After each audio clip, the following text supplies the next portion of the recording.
Hello, ഇന്ന് ഞാനും എൻ്റെ അനിയത്തിയും കൂടി ഈവനിങ് ഒന്ന് ചുമ്മാ പുറത്തേക്ക് ഇറങ്ങിയതാണ്. വേറെ എവിടെയല്ല, എൻ്റെ വീട്ടിൻ്റെ അടുത്ത് നിറയെ റെസ്റ്റോറൻറ്റ്സും കഫേസും ചെറിയ ചെറിയ ടീ സ്പോട്ട്സും ഉണ്ട്. അപ്പോൾ പുതിയതായിട്ട് വന്നൊരു സ്ഥലത്ത് പോകാൻ നോക്കിയതാണെങ്കിലും അവിടെ ഭയങ്കര തിരക്കായതുകൊണ്ട് നമ്മൾ ലാസ്റ്റ് മഡ്കയിലേക്ക് വന്നു. ഇതൊരു നോർത്ത് ഇന്ത്യൻ ഡിഷസൊക്കെ ഉള്ള സ്ഥലമാണ്.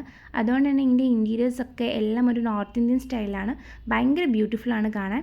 നമുക്ക് ഫ്രണ്ട്സായിട്ടൊക്കെ വന്ന് ഒന്ന് ചില്ല് ചെയ്തിരിക്കാൻ പറ്റിയ ഒരു സ്ഥലമാണ്. ഇവിടെ നമുക്ക് ടേബിളിൻ്റെ മുകളിൽ തന്നെ QR കോഡ് ഉണ്ട്. അത് വെച്ചിട്ട് സ്കാൻ ചെയ്ത് നമുക്ക് ഡിഷസൊക്കെ ഓർഡർ ചെയ്യാം. ഞങ്ങളൊരു ചിക്കൻ മൊമോസും ഒരു പാനിപൂരിയും ഒരു സേവ് പൂരിയും പിന്നെ 2 ചായയാണ് ഓർഡർ ചെയ്തിട്ടുള്ളത്.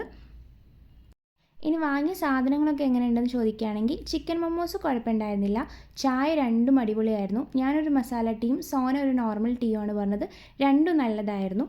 പിന്നെ ചാട്സിൽ സേവ് പൂരി ഭയങ്കര അടിപൊളിയായിരുന്നു. പാനിപൂരി ആവറേജ് ആയിരുന്നു, അത്ര സ്പൈസി ആയിരുന്നില്ല. എനിക്ക് കുറച്ചും കൂടി സ്പൈസി പാനിപൂരീസാണ് ഇഷ്ടം. പിന്നെ ഇതിലും നല്ല പാനിപൂരി ഞാൻ പുറത്തുനിന്ന് കഴിച്ചിട്ടുണ്ട്. ഇതെല്ലാം കഴിച്ച് നമ്മൾ ലസ്സി വാങ്ങാത്തതിൻ്റെ ഒരു വിഷമം തീർക്കാൻ വേണ്ടി ലാസ്റ്റ് ഒരു സ്വീറ്റ് ലസ്സി വാങ്ങി ഷെയർ ചെയ്തു. ലസ്സി ടേസ്റ്റ് നല്ലതായിരുന്നു, പക്ഷേ ഇതിൻ്റെ ഓരോ സിപ്പിലും നമുക്കിങ്ങനെ പഞ്ചസാര കടിക്കാൻ കിട്ടുന്നുണ്ടായിരുന്നു. അത് നന്നായിട്ട് അലിയാതെ തന്നെ അതിൻ്റെ ക്രിസ്റ്റൽ ഫോമിൽ ഇങ്ങനെ ഉണ്ടായിരുന്നു. അത് കുടിക്കുമ്പോൾ കുറച്ച് ഡിസ്റ്റർബിംഗ് ആയിട്ട് തോന്നി. ലസ്സിയുടെ ഒരു സ്മൂത്ത് എഫക്റ്റ് കിട്ടിയില്ല.